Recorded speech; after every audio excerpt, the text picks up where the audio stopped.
juga mungkin keterlibatan dari hakim-hakim yang lain dalam wilayah etik. Ya, itu yang pertama.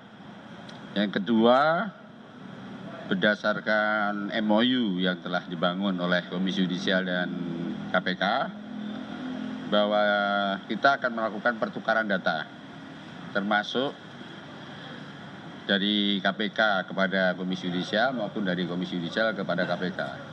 Jadi misalnya di dalam pemeriksaan etik kami menemukan ada indikasi tindak pidana terkait dengan korupsi misalnya, maka kami akan serahkan pada KPK.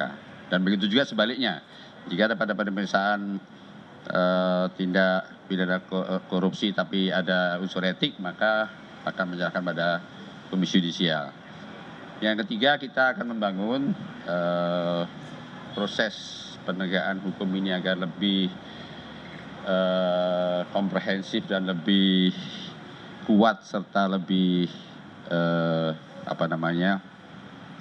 lebih terpadu. Maka kita akan mengajak 3 pihak, yaitu KPK, Komisi Yudisial, dan Mahkamah Agung secara bersama-sama untuk melakukan tindakan pengawasan dan penegakan terhadap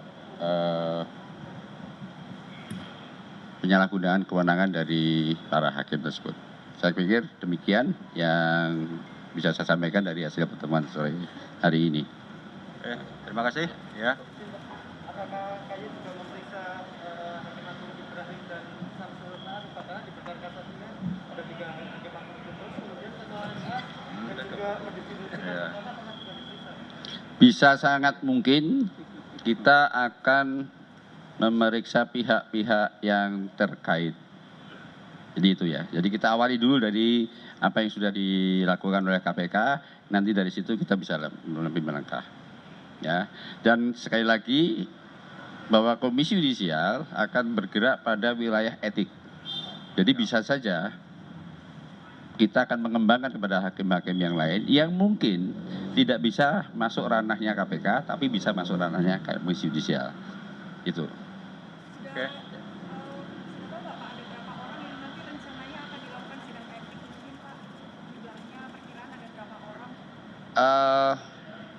Kalau ini kan masih proses pemeriksaan ya, jadi nanti kita akan update lagi informasinya berapa orang yang akan kita lakukan persidangan etik, tetapi kita akan sudah diberi kesempatan untuk melakukan pemeriksaan awal. Jadi nanti pada saatnya kita akan sampaikan juga siapa saja yang akan kita lakukan sidang etik tadi. Mungkin itu. Kalau proses hukum sesuai kewenangan masing-masing. Jadi yang berkaitan dengan tidak KPK, yang wilayah KAI, gitu sih.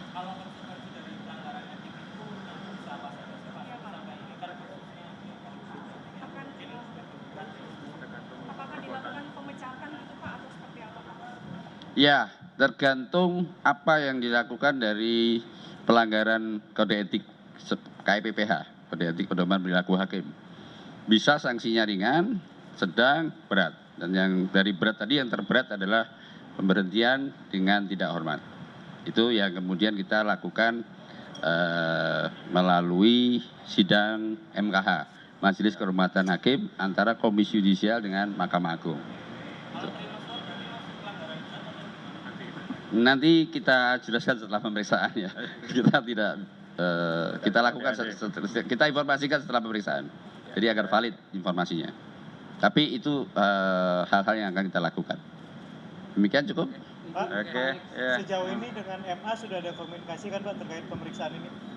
Sudah, kita sudah membangun komunikasi dengan Mahkamah Agung dan tidak ada satupun upaya-upaya, bahkan mendorong Komisi Yudisial untuk silakan menjalankan tugas dan kewenangannya. Jadi sangat kooperatif Mahkamah Agung dalam konteks ini. Makanya kita akan bangun tadi dengan KPK, ada tripartit gitu untuk melakukan sinergitas bersama-sama. Oke, Saya kira cukup itu ya. Terima kasih. Ya. Matur nuwun. Terima kasih teman-teman media. Terima kasih. bukan coba